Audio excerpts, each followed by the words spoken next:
Assalamu alaikum everyone. You are live with Humayra. Welcome to Ramadan Ramadan FM 87.7. I'm saying it all wrong today. I think the Rosa's again. I think today's Rosa. The last few days it happens. I think the last few days we're all a little bit tired now. Yeah. But it's so sad that our guest Ramadan is leaving us, and honestly, I'm gonna miss this feeling of peace and tranquility so much. So guys, we have with us Saima in the show today. Saima's a yoga and Pilates instructor. Saima, do you want to say something to us? Yes, Assalamu alaikum everyone. As Humia said, my name is Saima. I am originally from Malawi and have recently moved to the UK. My Instagram handle is Reset Mind Body with Sai. So I basically focus on a lot of mind-body connections in all the classes which I teach, and I feel it's not just the body that we need to work on, but it's the mind as well. Mind, yeah, you can definitely. have the strongest, the leanest, the most beautiful body, which is great, but if your mind is not at ease and if you haven't got that connection, there's no unison in There's movement. no alignment. Nothing. Nothing with Yeah. your body, mind, body, and soul Yeah, connection. yeah, that's it. 100%. So that's what I try and do. So I kind of like borrow principles of Pilates. I also apply them to the yoga which I teach. There's a lot of yoga movements which I apply into my Pilates to give extra flexibility, extra balance, etc. So it kind of like all just marries and ties in together to give everyone a more wholesome class. And then I usually end all my classes with a short motivational story or an inspirational poem, so that you don't leave my class feeling like you're huffing and puffing and you've suddenly finished and you left. But I want people to feel like they've had a workout, they've got a finishing breath work at the end, and then they've got an inspiring story to take away with them. Wow. And if it's at the start of the week, it sets them up for the week. If it's at the end of the week, it finishes their week, and if it's midweek, it helps them just continue their week better. So I've had lots of good feedback. It's something that is personal to me, and I've just tried to implement that in my teaching. So if my instructor read me a motivational story, how would I feel? And if I had to pass that on to someone else, how would they feel? Yeah. And then the chain continues, because people then share those stories to other people. Say, you know what, my instructor read XYZ to me in class, and I feel so good. Are we going to get one of those stories today? You absolutely are. Okay, You are we're gonna get in. it. You are in for a treat today. Oh wow. All right guys, this is exciting stuff. Our topic today is all fitness, so that's what we're going to be focusing on. I think the last two shows that we had were more based and focused on trauma, healing from trauma, how to get your power back. But today we have just shifted the whole topic to keeping it solely at fitness, strength, mobility and flexibility for women. Guys, the lines are open for text messaging. The number for WhatsApp text is 077 488 55055.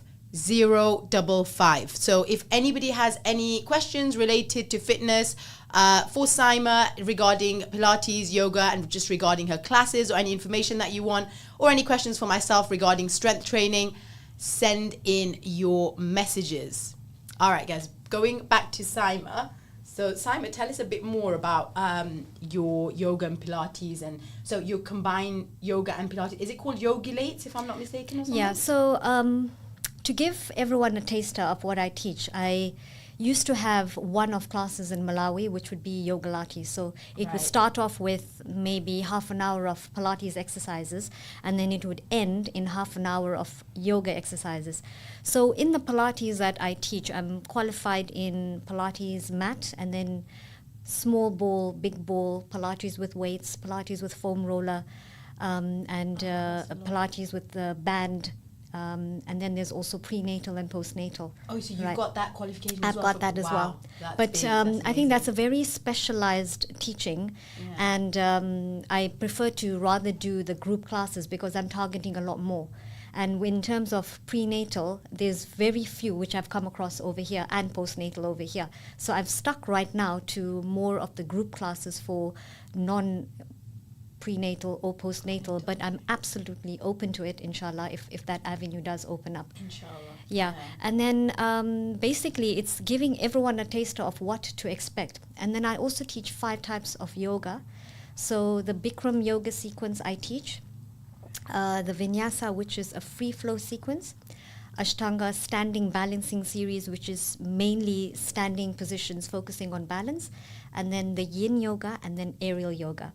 So aerial yoga, unfortunately, over here, I haven't started. Is that the one where you're hanging off the thing? Yeah. That looks really cool. I've seen it. I saw it on someone's snap, and I was like, they do it in Malawi, right? Because I'm sure in the long way someone does it. Yeah. I don't know, I've seen it on someone's snaps. Yeah. And it's like you're just on this thing, on this material where you're hanging off and you're swinging, and exactly. it looks really cool. Exactly. So there is one lady, I mean, I remember she used to do it. I'm not sure if she still is. I'm not in touch with her, but she has a studio there, and she's got her hammocks in her outdoor space, if I remember correctly. And then my hammocks were in my lounge. So basically, when I qualified as an aerial yogi, I was like, right, I've got this qualification and I need a proper structure. No studio in Malawi at the time had that structure. And also, for me, it was about convenience. I don't want to be driving around carting so much equipment. It takes really long to set it up, etc. Right. And then also the safety aspect, insurance aspect, etc. No one wants to get into trouble, especially, with someone injuring themselves. Yeah.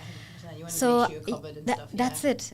So I just got some builders to come home, drill holes in my lounge ceiling, got all the fittings from South Africa, got all my hammocks from South Africa. Now you've got the hammocks hanging. I had the hammocks. So basically, with the lounge, when it was my Yin yoga day, all the couches and sofas were moved all to the side. All my, I'd stand up the night before, on these high stools or even a ladder, and I'd be fitting everything in, ready for class the next day. And because like I said, I'm teaching 5 types of yoga, every week a client gets a different class. So on the day of the Yin yoga, however many classes I had, everyone was doing aerial yoga on the same day. Wow. So that means I would only have to set it up once, right. And then everyone who the rotation of every 6 people who were doing the classes back to back finished, and as soon as they were done, the hammocks were taken down, all the couches were back into my lounge. Whole process. That's it. It was every 6 weeks. Yeah. So we started off with Pilates on the first week, and then we had Bikram yoga, and then Vinyasa, Ashtanga standing, Yin, and then aerial. So aerial was once every 6 weeks. So it wasn't that tedious to set up, but it's just easier to have everyone come on the one day. They all practice on the same day, and then the hammocks are taken down, ready for the next, put away for the next 6 weeks. Yeah. So Simon, when you mention all these different flows, I'm alien to this, guys. Like my forte is okay. Something's wrong with my throat today, guys. It is my last show today, so I don't know what's going on. But anyway, let's just flow with it. So my forte is strength training. So I'm quite alien to yoga and Pilates. So I don't know all the names that you're using. The types, yeah.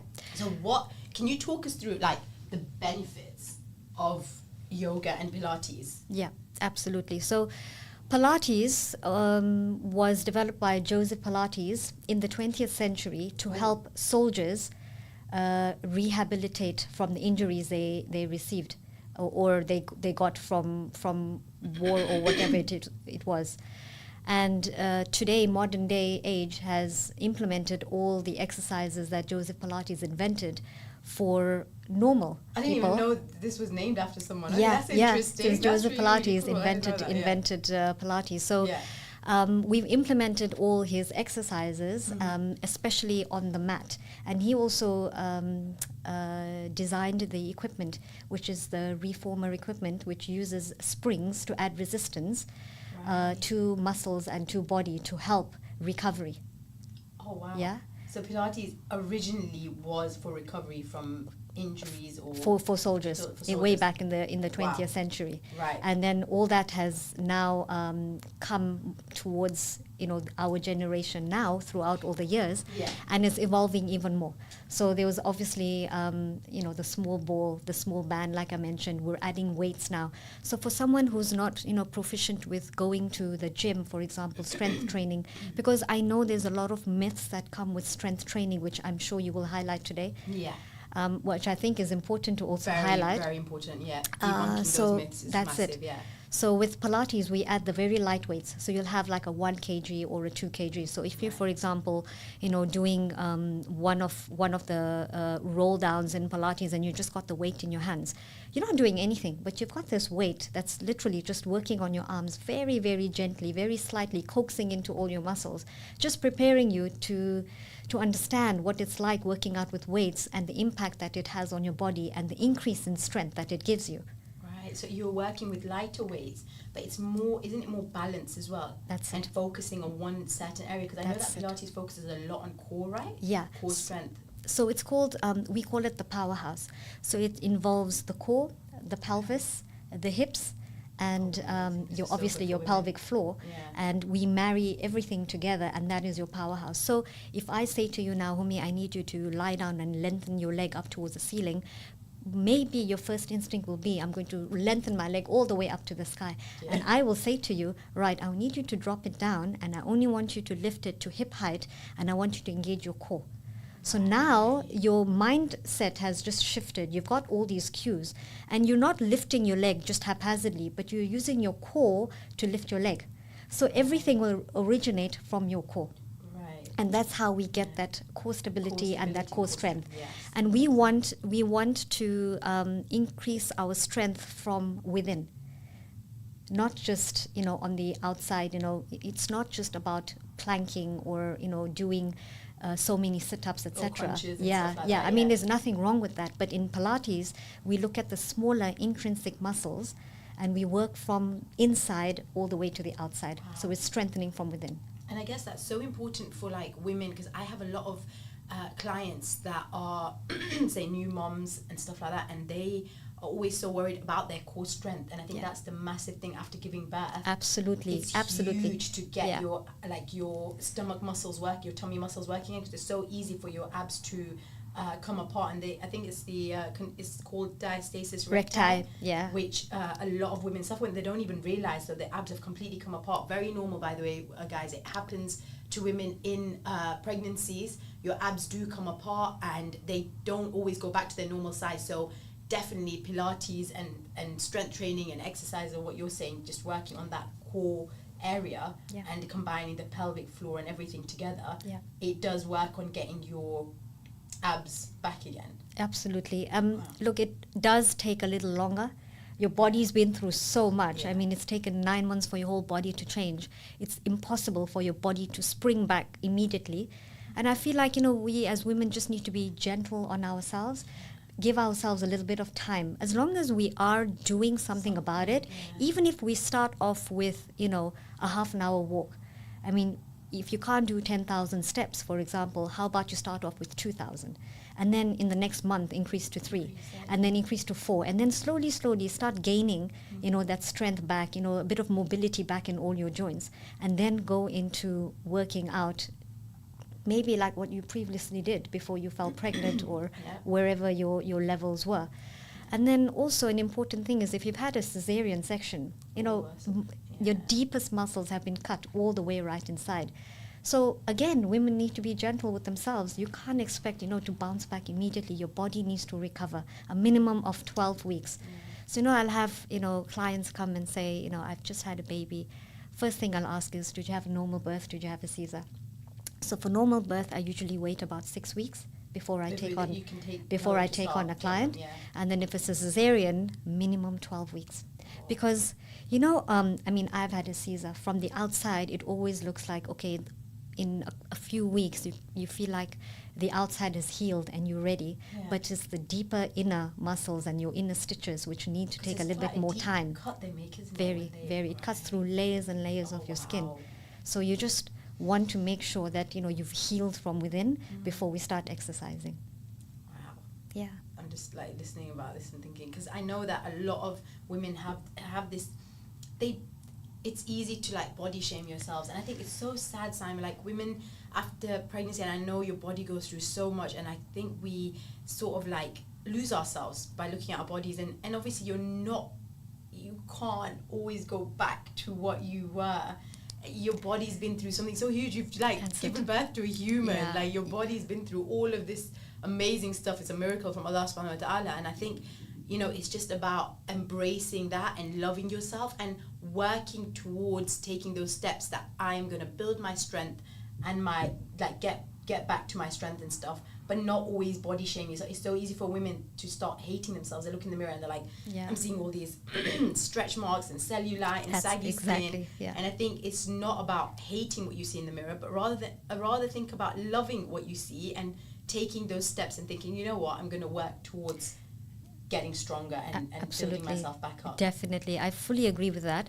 And I always say to everyone, comparison is a thief of joy. Yes. So everything that you even have today, regardless of where your body was before you had your child or your children, it's a blessing that your body was even able to do that. And the fact that you've got something to show for it, and you've got all these beautiful kids. You know, I understand your pelvic floor gets so much weaker the more childbirths you have. Pregnancies you go through. Yeah. And then the more seizures you have, you know, the more scarring you have. You know, I understand all that, but I think, like I said, it's all about appreciating what you have. Yes, maybe you may not be what you look like before, but the fact that you have that intention to start working and starting from somewhere, that's a big deal. It may take a few months, it may take a year, maybe longer, but as long as you've got that intention to start on that wellness journey, you will get there. But also, it's about commitment and consistency. That's what I was going to just say. On that one. You know, right? Most of the time, especially in our profession, you'll be able to also shed light on this from your strength training experience. Is that women want quick fixes? Yeah, it's like, give me a quick diet. Give me a quick. Will I lose weight within a few weeks? How long will it take to see results? And I'm like, that's the. Look. I mean, sometimes we also get impatient. I mean, if I'm working on a certain type of training and it's not giving me what I think that is going to give me, or what I've read that is going to give me, I feel impatient too. I mean, I'm also part of that category, you know. But I have to consistently, you know, reset my mind and say, right, you've got to just take a day at a time. Be dedicated to it. Be consistent. Try, even if you can't do, say, an hour every day, try and do half an hour.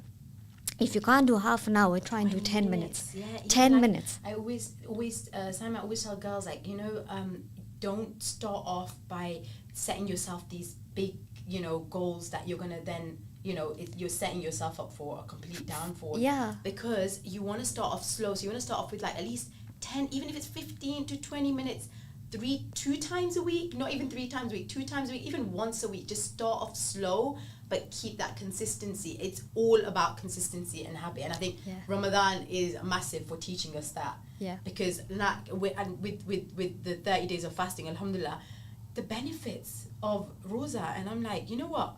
I don't know why, and I'm struggling. I struggle with this. I'm not incorporating it in my life throughout the rest of the year. Like, I want to try and do the Monday and Thursday sunnah fast because the benefits, oh my God, it's just amazing what it does for your body and your brain. Absolutely. And your mind is just, So I think it's small habits, keep that consistency, keep the commitment, and don't set yourself up for downfalls. Yeah, and I think it's also not asking for too much too quickly. You've just get onto your journey, start your journey, and allow the changes to come naturally.